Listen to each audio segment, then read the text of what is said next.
What's up, everybody? Welcome back to another live stream on the Texas Rangers Report. And today I am co-hosted with Torment from the Texas Rangers Discord. So if you aren't on that, you should go check that out right now. That will be in the link in the description down below.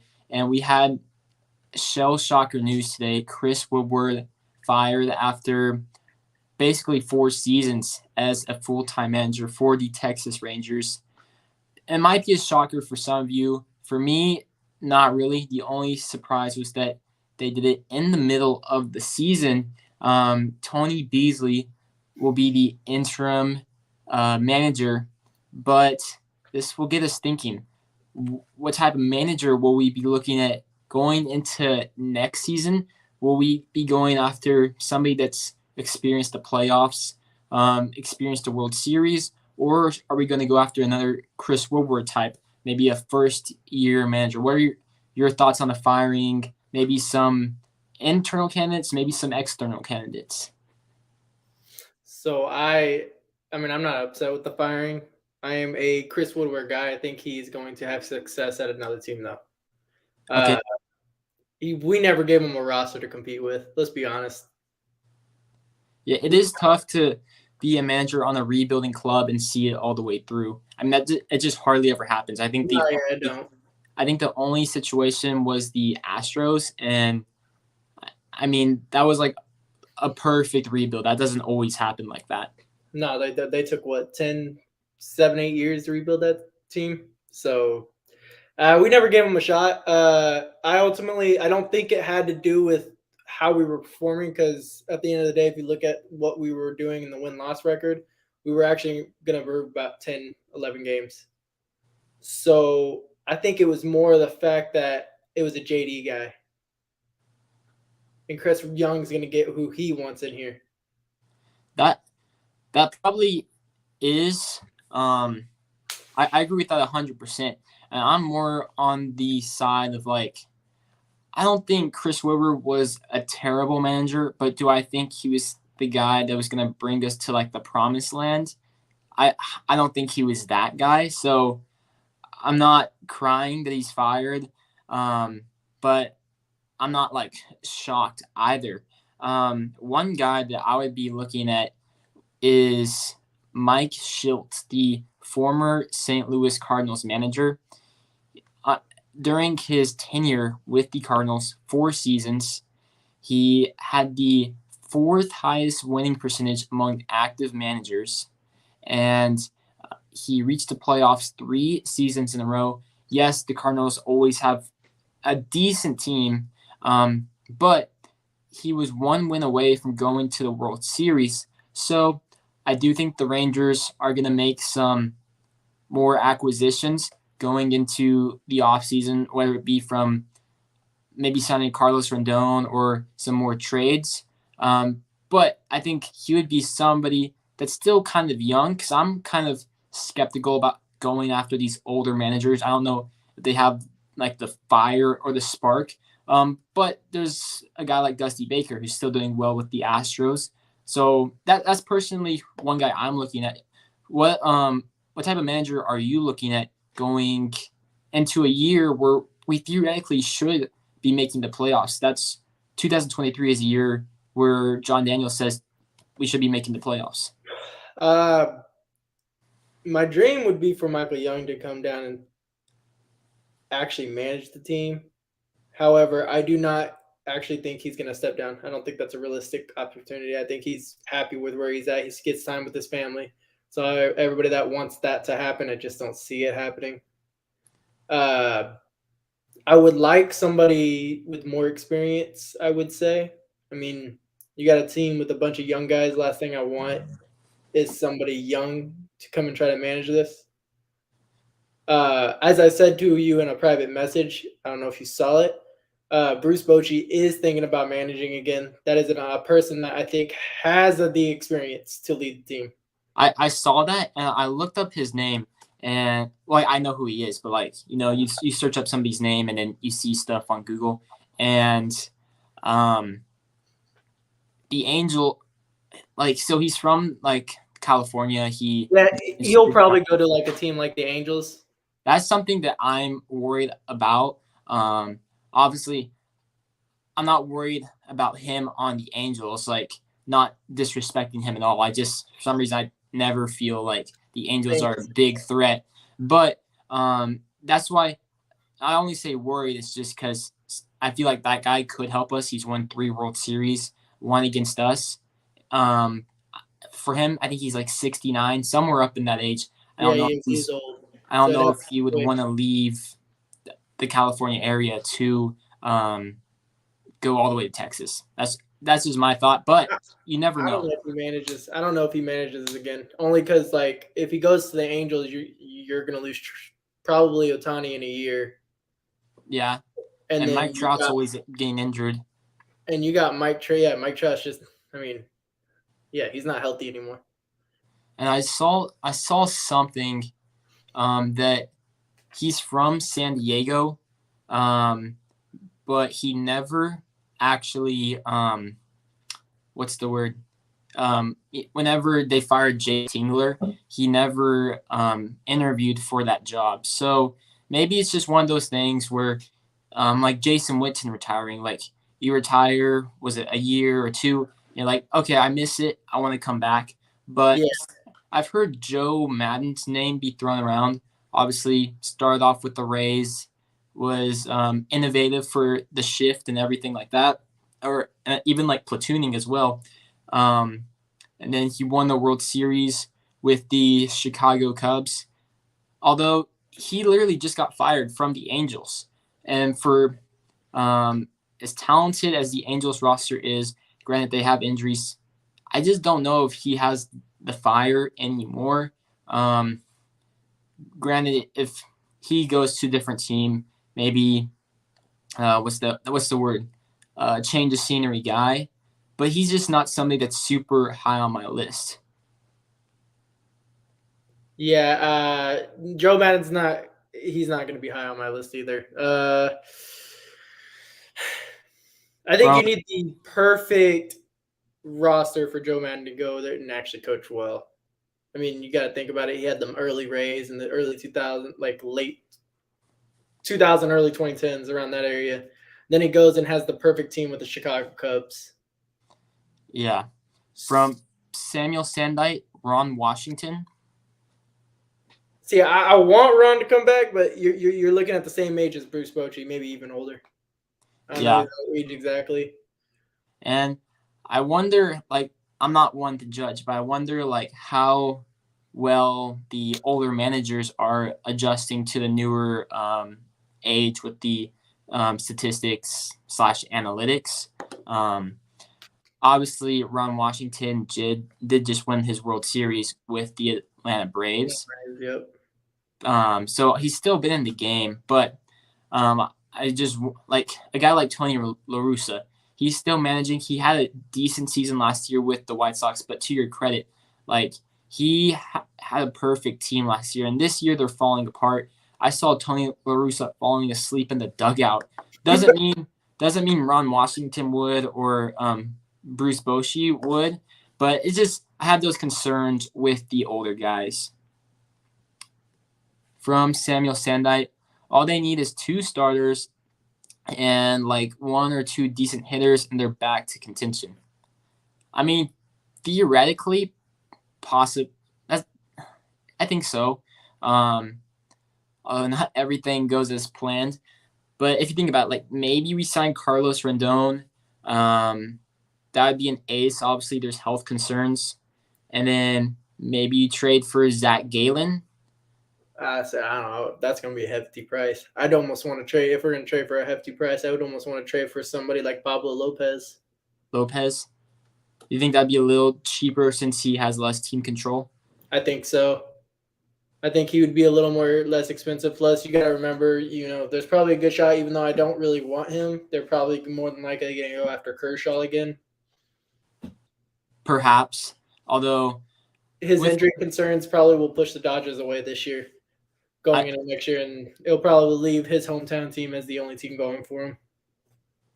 Possibly. But the guys like I think DeGrom will opt out of his player option. I think Kershaw will be on the market. It's just those 2 guys, when they're healthy, they're still amazing, even like Kershaw with how old he is. It's just if I'm spending probably 16 million on Kershaw, I wouldn't be surprised if DeGrom asks for 40 million. I would want those guys to be pitching at least 180 innings because we have a solid two pitchers in Gray and Perez. But I think in a perfect world, John Gray is your number 3 and Martin Perez is your number 4. But that's a perfect world, and that's also my opinion. What's your thoughts on that? Do you think? I think Martin Perez is going to take a step down next year. Yeah, like at least. He'll probably go back to a mid-3 to a low-4 ERA. So do you think they should sign him back? Yeah. I mean, yeah, I think they should. We need an innings eater. That's what he can provide you. Almost a Colby Lewis type of innings. Just go in there, eat your innings. Be a good third, 3 to 4.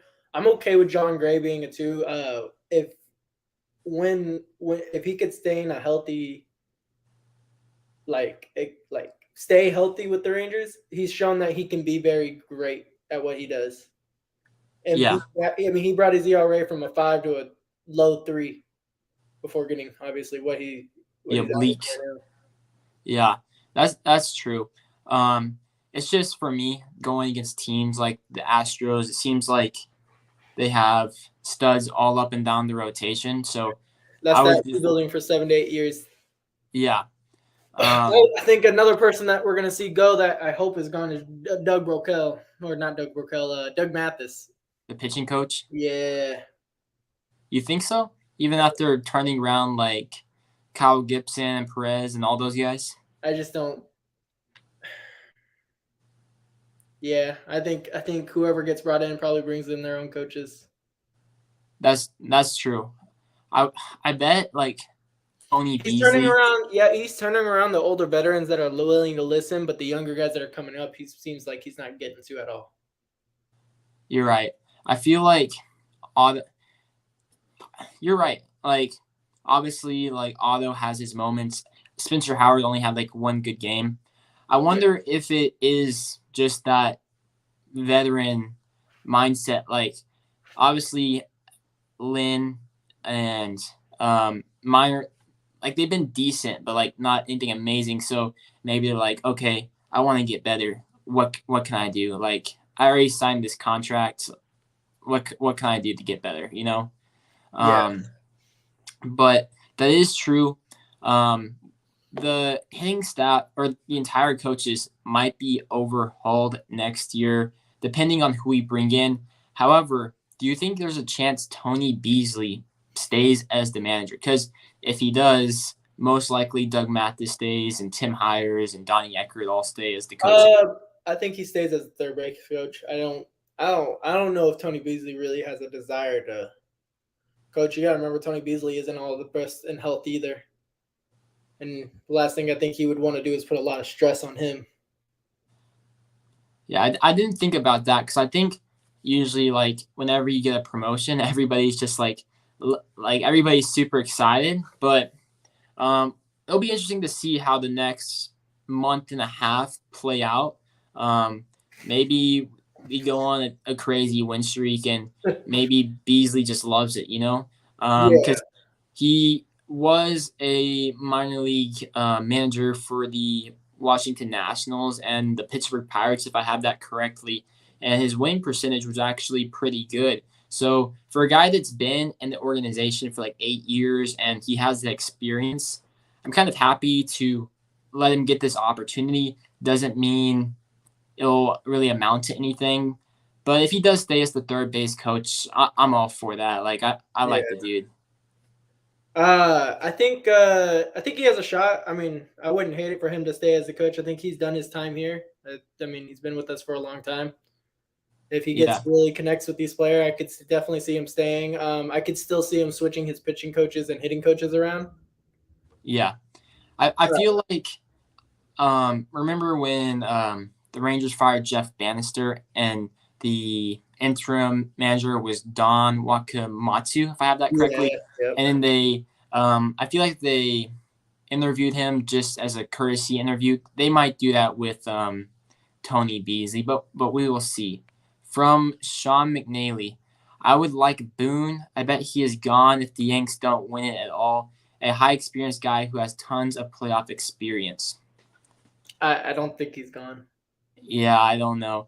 However, I have thought about what if, say, like Kevin Cash or Craig Counsell, pretty decent managers from small market teams, the Rays and the Brewers, they're under team control because of extensions, but the Rangers could ask if they could talk to them, and then if the Brewers say yes or the Rays say yes, maybe the Rangers pay more. And then I read that if that were to happen, since they are under contract, the Rangers may have to trade a player. That's what happened with Bob Melvin last year. He was still under contract with the Athletics, and then the Padres poached him. So that could be a scenario, but I think they go after somebody. It's either I think if they go after a first timer, somebody under the Kevin Cash tree.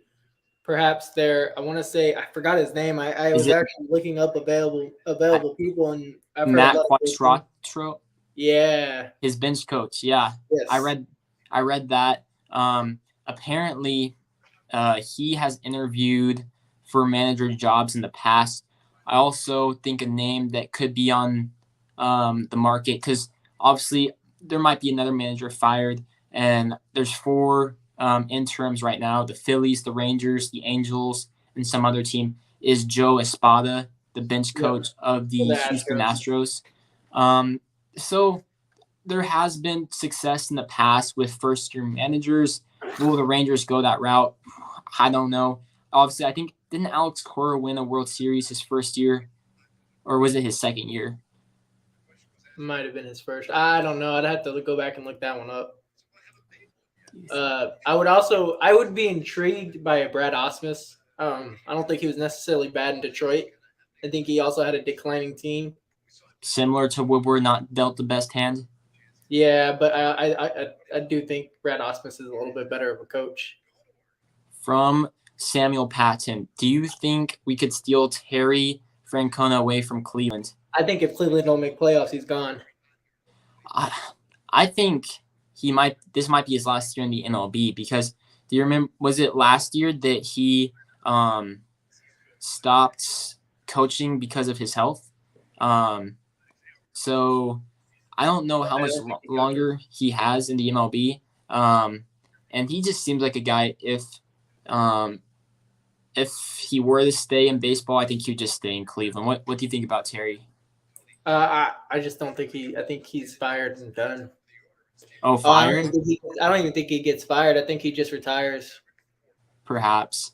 I think his health is too much, almost like a I think he's just ready. I mean, he's made his due. He's won his World Series.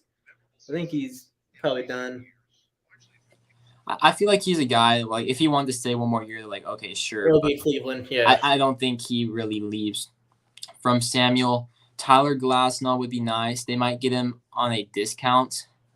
It'd have to be a major discount, because I think he only has 1 year left, and he has like super injury concerns. So I wonder what the price would be for that. And I don't think the Rays ever really sell low on players. They always sell high.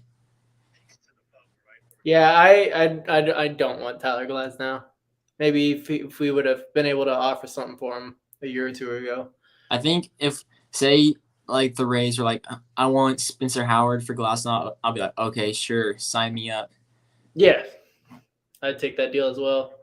I'd almost want a like I said, my main target that I think somebody that could come at cheap and still be good is Pablo Lopez. Yeah, I think it'll be interesting to see what the Marlins do in the offseason. And I bet there will be a name that pops up out of nowhere that you would, like, right now, you're like, he's not getting traded. And then, what is it, the offseason 2 months from now, it's like, so-and-so is on the trade block. And he's like, oh, wow. Or, like we say in Discord, like, Rangers make trades we don't even think about. Like, the Nate Lowe trade came out of the blue. Mitch Garver trade came out of the blue. So, I mean, we could project all we want right now, but we have no idea. We have no idea. I mean, after the Simeon and Gray signing, or was it Simeon and Calhoun? I don't remember the order. I'm like, okay, this is It was Simeon, Gray, Calhoun, and then Seager the next day. okay. Yeah. So after those first three signings, I'm like, okay, this is a solid first like step. And I think after that, I was like, okay, we're probably gonna sign like similar guys to Perez. I had no idea we'd sign Corey Seager. I don't think anybody thought we were gonna do that. So So I had a feeling. I don't remember where I got the info from, but I think it was a Dodger fan at my work. He said that Seager. There was a report on the Dodgers page that Seager was leaning toward taking Texas offer over L.A. due to the fact that they wanted to play Trey Turner at short. interesting. I wonder how much of an impact that like Chris Woodward had on the signing of Corey Seager. Because far and away, Seager's the best player on the team. And if you guys don't know, Chris Woodward was the third base coach in LA from 2018 to 2019. So he spent time with Corey Seager. And I wonder how Corey Seager is feeling about this firing right now. To me, he doesn't really seem like the guy that would like request the trade, but I bet Woodward had a little bit to do with the signing. What were your thoughts? He had 10 years. He signed for 10 years. I mean, he had to have thought that. I mean, maybe not this early, but he signed for 10 years. You rarely see a manager stay for 10 years unless you're winning World Series on World Series on World Series on World Series. I mean, it just doesn't happen. You're right. I mean, you look at Bryce Harper. He signed 10 years with the Phillies. You go in, was it Girardi, his first manager, and now he's gone. I don't remember. He might have been the first manager. And then Machado signs with the Padres. I think he's had 3 managers. So you're probably right with that. But I think it'll be interesting to see how Tony Beasley plays out the season.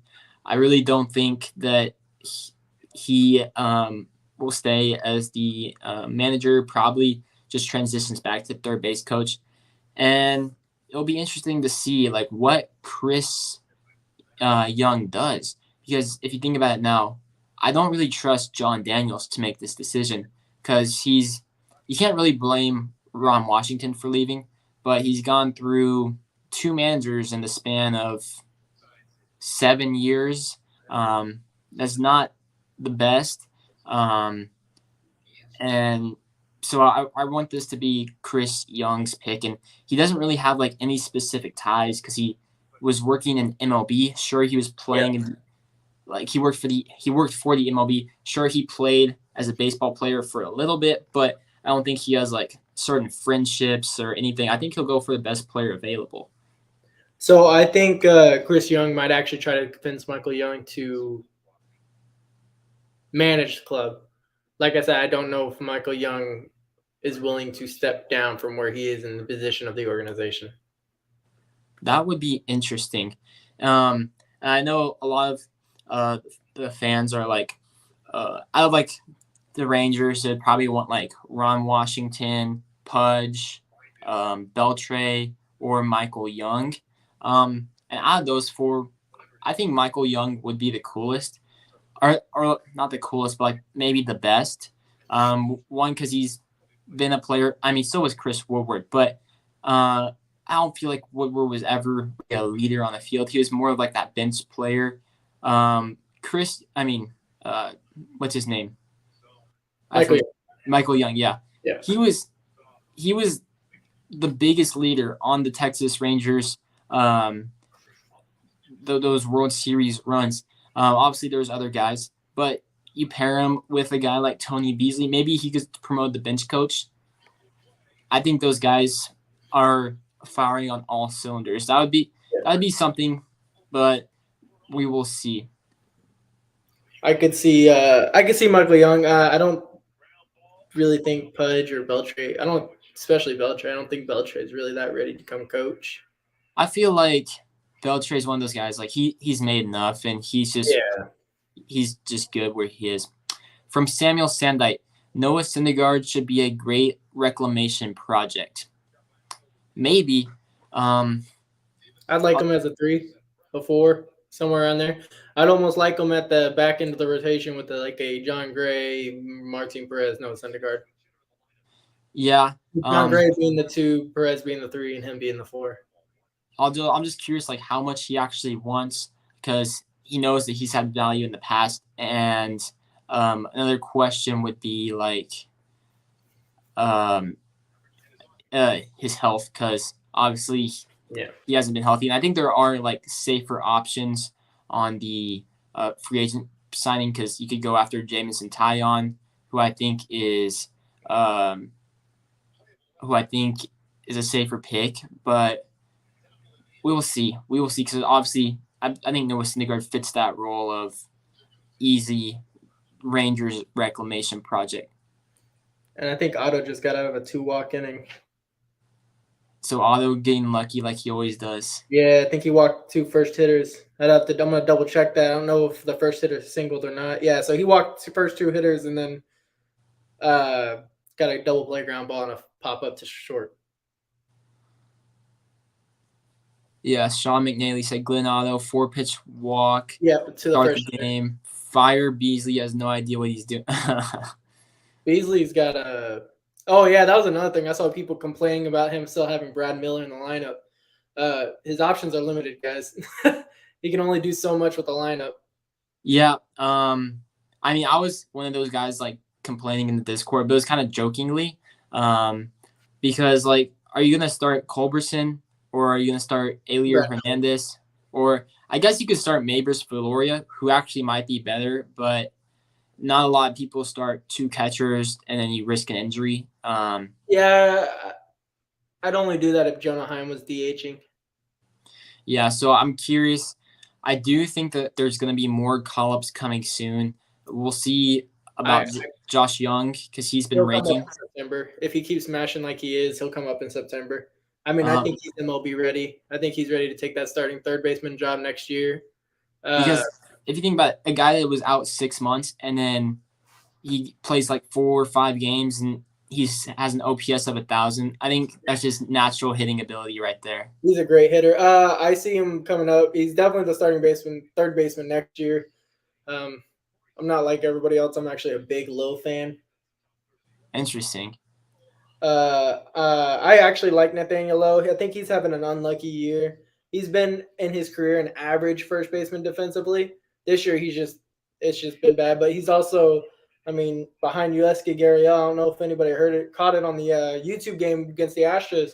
Nathaniel Lowe's the second best first baseman in scooping the baseball out of the dirt, which we have a problem of doing a lot. So if it wasn't for him, our infield would have a lot more errors than they do now. Yeah, I do like Nate Lowe, one, because he's cheap, and I do think our payroll is going to be going up. I just think he'll be better as a DH. That's just my personal opinion. And then you could go maybe sign somebody like Josh Bell or Jose Abreu, because those guys are just proven sluggers. I think those can instantly help the lineup. If you do that, I'd almost want to see if Justin Foscue could play first. Yeah, interesting. I feel like you need he's raking in AA, but I want to see what he could do at AAA first, you know? Napoli's coaching for the Cubs. That'd be interesting. I didn't know he was on the Cubs roster for coach. I think he's a third base coach, but I don't think Napoli would be a manager. I feel like with these guys that like used to play, or like are Rangers legends, I feel like if they're bad, like fans like would be like say they suck, I feel like fans wouldn't want to fire them just because like they're Rangers legends. If they're like a Chris Woodward or a Joe Espada, like they don't have like any ties to the Rangers, so I feel like it would be just performance based. But with those like legends, I feel like there's an extra like leash. Exactly. I think if we're gonna get a first time manager, I want it to be Michael Young or the Rays bench coach. because I think Kevin Cash has a lot of insight he dropped on all his other coaches. He's one of those coaches. I feel it. I mean, Kevin Cash went to that Rays team. I mean, they switch in and out players like nothing. They went. I mean, for a team that its payroll is like 50 million or something to make it to the World Series, that's insane. So I do think he'd be valuable. Also, I think Joe Espada could be good too because one, what's our biggest thing? Like, yeah, we want to make the playoffs. Yeah, we want to win a World Series, but we got to beat the Houston Astros. And who would be better to kind of teach us how to beat the Houston Astros than the Houston Astros bench coach? That's just I never really thought about it like that, but yeah. From Samuel Sandite, is Nate Lowe and Jonah Heim recent success due to the new hitting coach? Maybe Jonah Heim. I think Heim did show flashes last year, and Nate Lowe was a good hitter last year, but it could be because the new hitting coach is really hard to. Is not you can't really pinpoint anything. Like you never know. Real quick for like 5 minutes. All right, sounds good. Like you never know if like they change something, like maybe Lowe or Heim decided to change something in their swing, or maybe it was the hitting coach that decided to do that. It's hard to really tell, but I do. It could be because of the hitting coach and Adolis Garcia. He had a decent season last year, but I think he's taken a step up with the bat. But then you could also be saying, like, is the hitting coach the reason why Marcus Semien struggled to start off? So those are some things right there. From Sean McNally, he threw about 3 strikes in the first inning and got a double play on a pitch way up and in. Yeah, I think Glenn Audio is literally the luckiest player in the MLB. So if you guys don't remember the game Josh Smith made his debut, he there was a G-Man Choi 3-run home run. They got saved because Eli White robbed it. And it seems like Glenn Otto just has no command, but he's always somehow gets out of the jams. So if he's your like spot starter next year or minor league depth, I think that's good. But if you're relying on him to be a 4 or 5 starter, then I think that's a problem for sure. From Samuel Sandite, thoughts on Evan Carter making the top 100 prospect list and Justin Foskey's success in Double-A. So let's start with Evan Carter first. I think this guy is way ahead of a lot of hitters for his age. And I think a lot of the scouts and analysts are starting to second guess themselves for kind of making fun of the Rangers for drafting him. He can play a good center field. I don't think he has the best arm in the world, but he has really good plate discipline, a little bit of pop as well. I would say it's better than Josh Smith, but obviously nothing crazy. And he's raking right now. I think his best skill, though, is his play discipline, draws a lot of walks. Somebody I would put at the top of the order for sure. And I don't think that's somebody I would trade. Obviously, for Soto, I would have considered it, but I don't think there's anybody next or going into the offseason that is really worth it. I think the biggest guy that could be a trade piece is probably Brian Reynolds. Wouldn't trade Evan Carter for Brian Reynolds. And then Justin Foscue, I mean, he was hitting all year, but he's kind of breaking out right now. I think this would be a really good time to call him up to AAA because he could easily have a good spring training next year, and then boom, in the majors. But it's good to see Foscue about his success. I think he's ranking right now in Double-A. I mean, I said he's been ranking all year, but I think a call up to AAA is probably coming soon. They'll get that call to AAA when Josh Young gets the call to the majors in September. Kind of simultaneously, you think? Yeah, I think they're ready to move him up. They're just letting Josh Young get under his feet before they call him up. Wow. You might even see it at the end of August. From Sean, I'm pretty sure I have better power than Josh Smith. Josh Smith is I'm telling people now we need to trade him in a package for somebody. I like I Josh would, Smith. I'm a bigger fan of Ezekiel Duran. The last person I want to trade is Zeke. I honestly wouldn't mind that. And I know, like, whenever I feel like some people are hesitant because a lot of people are still like on riding the high of winning the Joey Gallo trade. You Um, still win it with Zeke. I think the biggest thing out of that trade package was the fact that Ezekiel Duran was once one of their best middle infield prospects who could hit and everything before they had Jason Dominguez. And, you pulled Duran away because they had a flex just like us. Where Smith, I think, was just throwing. I thought Smith, when I first saw Smith in that trade, I really thought he could have been used somewhere else because he was raking at the time at AAA. from Sean, has Josh gotten once the warning track? Yeah, I when really he hit in his inside the park home run, well, I think in the insider it was literally a diving play.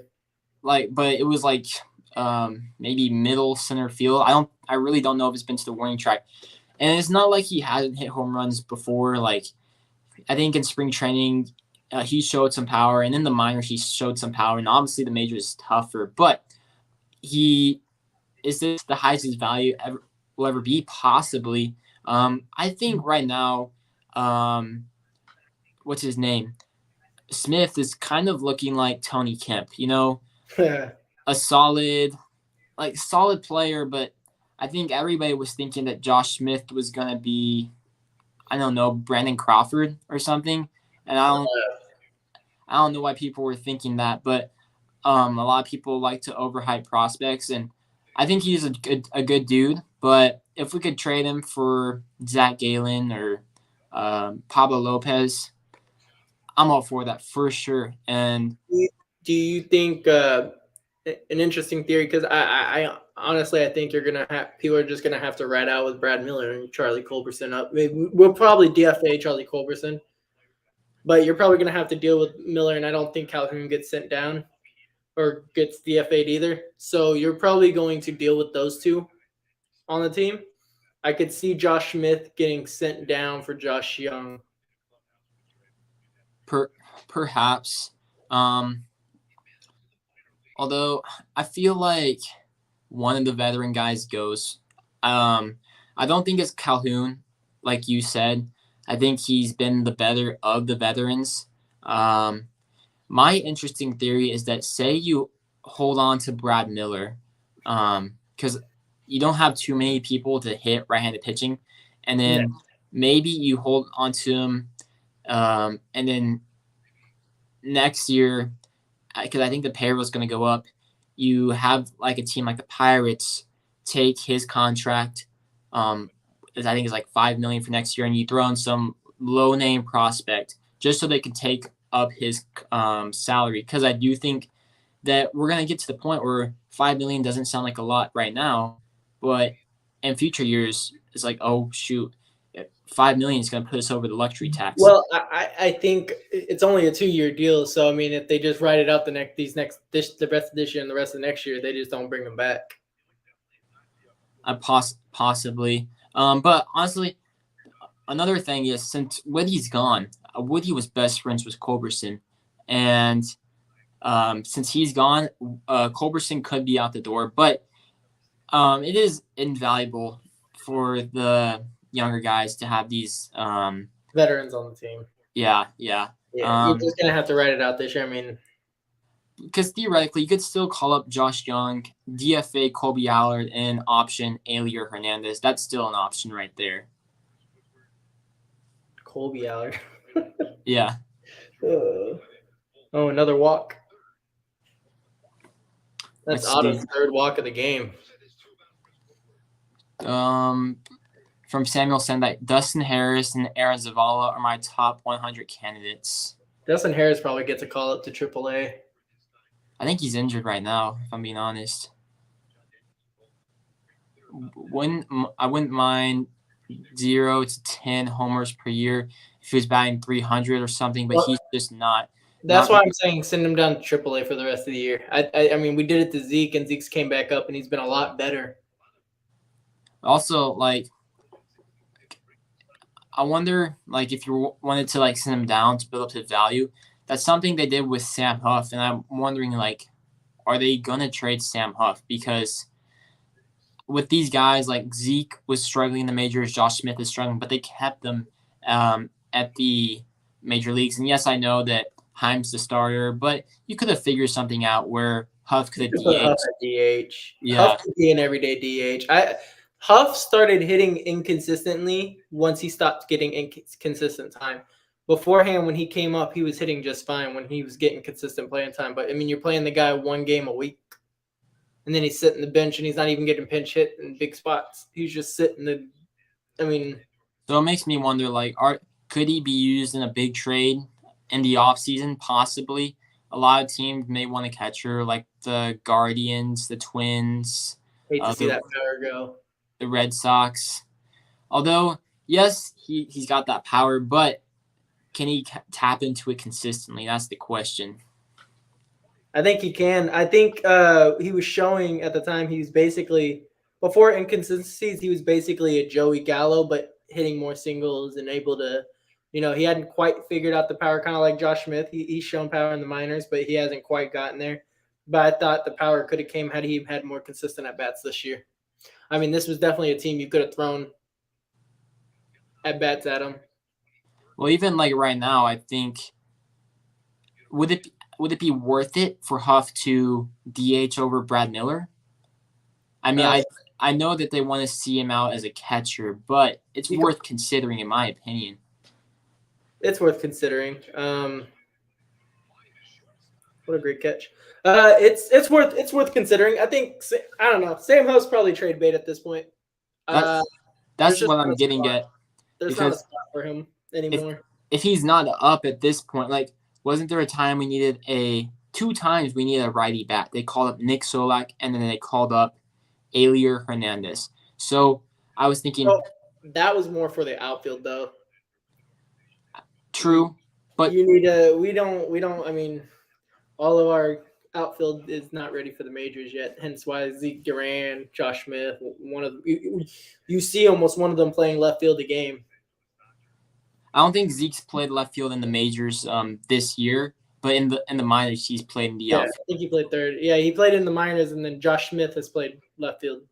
Yeah. So this just about wraps up the live stream. I appreciate everybody that's watched. I appreciate Torment from the Discord to spend his time to do the live stream.